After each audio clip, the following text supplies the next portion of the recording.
What's up, everybody? This is another episode of Keeping It Real with Jess J. This is Teen Mom Review, Season 7, Episode 5, High Hopes. First and foremost, let me just apologize for the way I sound. I am getting over the flu. I'm a bit better now, but that's why my voice sounds like this, and excuse the shininess on my neck. That is Vicks Vapor Rub doing its best. Shout out to Vicks. All right, so let's get right into it. Teen Mom is getting kind of hard to watch.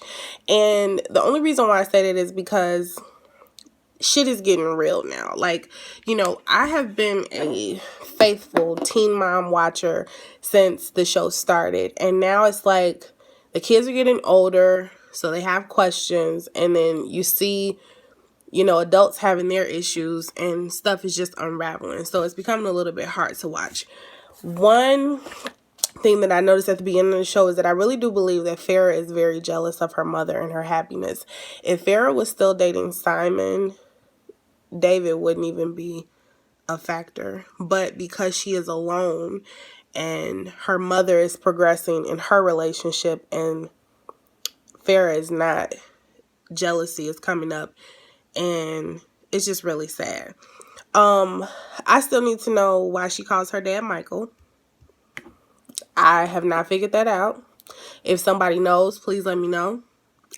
Why? Because if I tried to call my dad by his first name, no. Anyway, Bentley not being able to see Ryan, I understand Macy's reasonings. I really do. But I think to take him out of the environment with his paternal grandparents is wrong, because they can't control Ryan's actions. Ryan is now grown. He's no longer a minor, hasn't been for a really long time, and they have forged a really good relationship with Bentley, and that needs to continue. Just because, Ryan is not doing what he needs to do, why are you punishing the grandparents, especially if they're willing to abide by what you request and not allow Ryan to be around during those visits? I think this is going to be a really tough situation. Amber and Matt, it's so much with their situation to unpack. When they were on the reunion show, Amber was talking about how he had taken money out of the account and he couldn't account for it. He was kind of going back and forth and toggling a little bit well, this is what happened with the money. And then initially when he was introduced, all the stories came out that he might have multiple kids and stuff like that. And now their relationship is on a possible breakdown, and Amber's telling him to go, but then when he leaves, you get upset. You can't have it both ways, boo-boo. Either you want the guy to go, or you want him to stay, and if you want him to stay, then y'all sit there and y'all talk that shit out. If you want him to go, then don't get upset when he does what you request. And you have to not emasculate a man.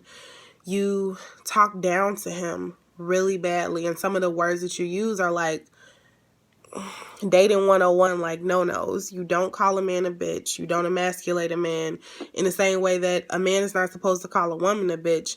And just some of the stuff that she was saying to him, I'm I understand that you're hurt, but if you all get back together, this is going to come and bite you in the butt. Kaylin and Tyler.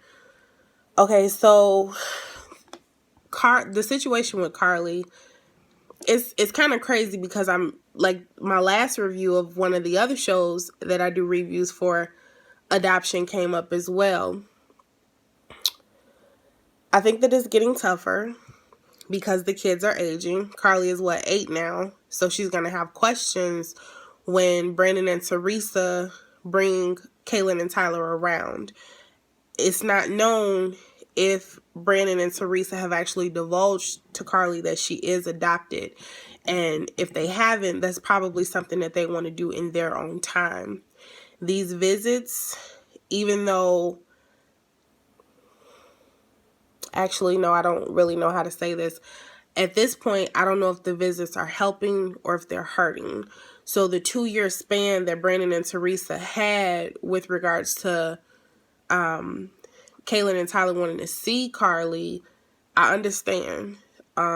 And I just think it's a tough situation all around. And I kind of want to know, I know that they didn't have a closed adoption, obviously, but what are the provisions that they have with regards to this adoption. With Farrah, she's tainting Sophia because she doesn't like Michael. And she has long, like, horrible issues with her mom and her dad. And she wants Sophia to have those same issues. And I think that that's very unfair. One thing that I cannot stand, I actually despise this, is when adults have problems with other adults and they use the children like as bait. They use the children to project their own feelings, and that's what she's doing. Michael hasn't done anything to Sophia. He's never put her in a perilous situation, never done anything traumatic. He just basically told Farrah exactly what she needed to be told. And now she doesn't want David to have anything to do with her child. I understand wanting to protect your child, but some stuff does not need to be discussed in front of a child. And the conversations that she has around Sophia, they fucked up. And you fucking a little baby up. And it's making me mad. Like, watching this show is getting me more and more upset because that baby is 8 years old. And it's some stuff like when I was a kid, adults have adult conversations. And during those times, what do? We have to take our ass in our room and mind our business because the conversation was too mature and too grown for us. She has a lot of mature and grown conversations in front of Sophia. And it's confusing the fuck out of that little baby. And you can see it. Like, you can just see it in her facial expressions, in the way that she acts. And it's fucked up. It's fucked up.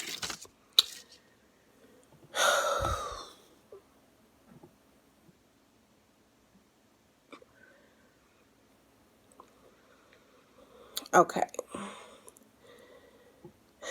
Macy and the word dad with Tyler. No. Wait, did I say the right person's name? Macy and Tyler? Yeah, okay. Excuse me. Okay. So that's a tricky situation. Granted, Tyler is in, like, he's a stepfather and he's doing the majority of the work. But if the shoe was on the other foot and the man was the primary caretaker for the child and he had gained a new spouse, right? And the new spouse was being called mom, the mother wouldn't appreciate that. So when the producer asked Macy, she asked Macy something about Bentley. And she was like, is he going to see his father for Father's Day? And she was like, his dad, his real dad, like, he's seen him, his biological dad. And I was kind of like, ooh, that's a touchy situation. Kids are so innocent. Like, when I say so innocent, I mean so innocent. No matter how bad a parent is, a child is always going to love their parents. Like, it's just something about children that, unless you have done, like, unspeakable things to them, it's like they get over that factor when it's their mother or their father. Their love is truly unconditional. And Bentley still has that love for his dad. Don't taint that, Macy. Still, like, I get that you want to protect him. I really do. But allow him to come to those conclusions if there's anything negative about Ryan on his own. Don't project those onto him. And don't confuse him by saying, like, Tyler. Is that man's name? Shit. Sorry, y'all. Macy's husband. Because I done drew a blank. Y'all forgive me. This is the getting over this flu. Macy's husband, you know, he's a great guy, and I applaud him for doing everything that he does for Bentley, in addition to the 2 children that him and Macy share. But at the end of the day, Ryan is still his father.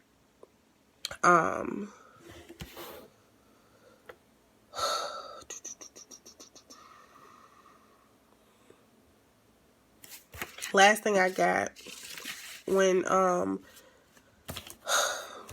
Kaylin and Tyler was packing up that car and Nova had a little purse. Where she was going with that little purse. Nova is like the cutest thing in the world to me. She is like the perfect combination of Kaylin and Tyler. Every time I see her, I just want to give her like a big hug because she is like the cutest little girl in the world. But what she got in that purse? Probably like a crayon, maybe $1. But I was like, where's she going with this little purse? All right, y'all, that's all that I have. The next review is coming up real soon. I appreciate you watching. If you have any comments, please put them below. If you like this video, like it. If you want to see more videos from me, please be so kind to hit subscribe. I will talk to you really soon. Until we do speak, stay peaceful and blessed. Bye.